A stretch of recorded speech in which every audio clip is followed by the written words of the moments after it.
এই সরকার কি আমরা খাল কাটার জন্য আনছি, নদী কাটার জন্য আনছি, এই গাড়ির হর্ন বন্ধ করার জন্য আনছি?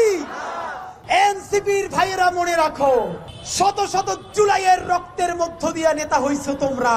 যদি এই জুলাইকে বেঁচে দিয়া দিল্লির দাসত্ব করে ক্ষমতায় আসতে চাও, হাসিনার চেয়েও ভয়ানক পরিণতি হবে। সচিবালয়ে যাব, 144 ধারা তো দূরের কথা, 288 ধারা ঘোষণা করলেও পিটাইয়া দাঁত ফালাই দেব। শাপলার সবাই গরিব বলে, গ্রাম থেকে এসেছে বলে যেই গণহত্যা শাপলায় হয়েছে, তাদের নামে কি একটা কমিশন করতেও এই সরকারের লজ্জা লাগে? যদি লজ্জা লাগে তাহলে এই গরিব হুজুর তাদের রক্তের মধ্য দিয়ে এই সরকারে আপনার থাকতে লজ্জা লাগে না? বিএনপি কে বলতে চাই, আপনাদের হাতে ধরি, পায়ে ধরি, শহীদ জিয়ার বিএনপি কে দিল্লির দাস হতে দিব না। জামাতে ইসলামের ভাইদেরকে মনে করিয়ে দেই, সাইদি সাহেবের রায়ের পরে 2 শতাধিক মানুষকে 2 দিনে পাখির মতো গুলি করে হত্যা করা হয়েছে। শুধু হত্যা করা হয় নাই, পাখির মতো স্তূপ করে নারী পুরুষের লাশগুলো রাস্তার পাশে রাখা হয়েছে। এই গণহত্যাকারী আওয়ামী লীগ, তাদেরকে যারা রেখেছে তারা হলো সেই দিল্লি, ভারত, জামাতে ইসলামী। স্পষ্ট মনে রাখেন, সাইদি নিজামীদের জামাতকে ভারতের দাবিদার হতে দিব না। এনসিপির ভাইয়েরা মনে রাখো, শত শত জুলাইয়ের রক্তের মধ্য দিয়া নেতা হইছো তোমরা।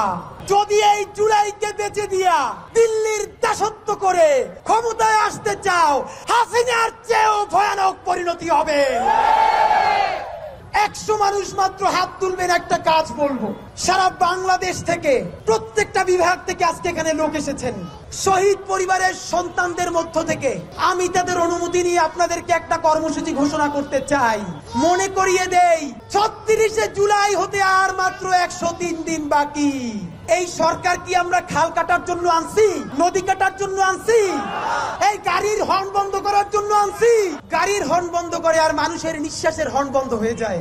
ডক্টর ইউনূস ছাড়া, হাতে গোনা 2-1 উপদেষ্টা ছাড়া এই জুলাইয়ে কোন উপদেষ্টা কি অবদান জানতে চাই? ছাত্র উপদেষ্টা 2 জন। আলটিমেটাম দিচ্ছি, এখন যে আলটিমেটাম দিব, এর মধ্যে যদি এই কাজ উদ্ধার না হয়, তোমাদেরকে পদত্যাগ করতে হবে। তোমাদেরকে উপদেষ্টা বানাইছি আমরা, উপদেষ্টা বানাইছি আমার এই মায়েরা, উপদেষ্টা বানাইছি আমার এই বাবারা। বিচার চাওয়ার জন্য রাজশাহী থেকে আসা লাগবে কেন? শহীদ আব্দুল্লাহ বিন জাহিদের নিজে মরে গেছে, সেই শোকে বাপটা মরে গেছে, ছোট ভাইটার ক্যান্সারে আজকে হসপিটাল, আজকে ওর অপারেশন হবে। তার বিচার চাইতে এই মঞ্চে আসতে হইবে কেন? আমার মা বলছে, আরে লাশের স্তূপের মধ্যে হাতটা তখনও নড়ে, মরে যায় নাই, তারাও জ্বালাইয়া পোড়াইয়া মাইরা ফেলা হইছে।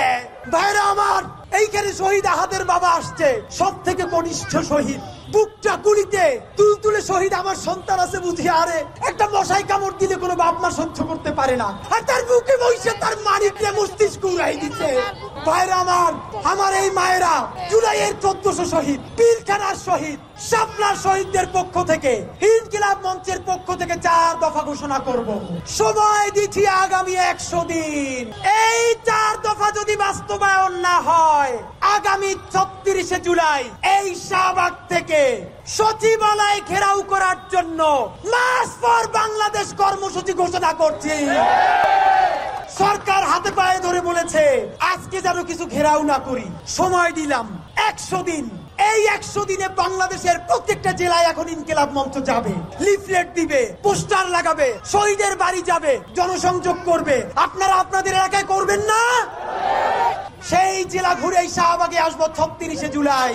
শহীদের বাবা মায়েরা সামনে থাকবে, আর আমরা কাফনের কাপড় পরে আসবো। আসবেন?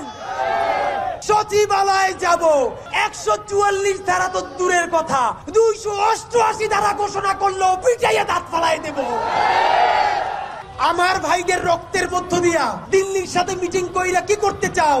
আমরা বেঁচে থাকতে হইতে দিব না। কর্মসূচি ঘোষণা করছি।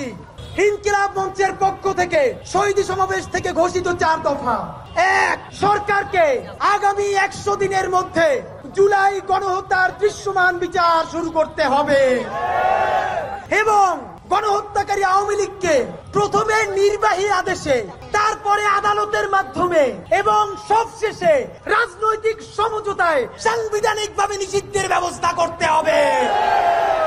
2, শাপলা গণহত্যার রাষ্ট্রীয় স্বীকৃতি দিয়ে জাতিসংঘের সহায়তায় তদন্ত কমিটি গঠন করতে হবে এবং শহীদদের তালিকা প্রকাশ করে অবিলম্বে শাপলা গণহত্যার বিচার শুরু করতে হবে। নাম্বার 3, পিলখানা নিয়ে কমিশন হয়েছে, আমরা জানি না সেই কমিশনের রিপোর্ট সরকার প্রকাশ করবে কিনা। সুতরাং পিলখানা হত্যাকাণ্ড নিয়ে গঠিত কমিশনের পূর্ণাঙ্গ প্রতিবেদন জনসম্মুখে প্রকাশ করতে হবে। এই 4 নাম্বার দাবিটা সরকারের কাছে নয়, BNP, Jamaat Islami, NCP, AB party, ইসলামী আন্দোলন থেকে শুরু করে আপনাদের সবার উদ্দেশ্যে জুলাই জনতা বলছি, বাংলাদেশের সকল রাজনৈতিক দলের আগামী নির্বাচনী ইশতেহারে গণহত্যাকারী আওয়ামী লীগের পূর্ণাঙ্গ বিচারের বিষয়ে স্পষ্ট ধারা উল্লেখ থাকতে হবে। আগামী নির্বাচনে যেই দল নির্বাচনী ইশতেহারে আওয়ামী লীগের বিচার নিয়ে স্পষ্ট ঘোষণা দিবে না, আমরা তাদেরকে বয়কট করব। যদি সব রাজনৈতিক দল মিলে করে তাহলে ভোট হইতে দেয়া হবে না।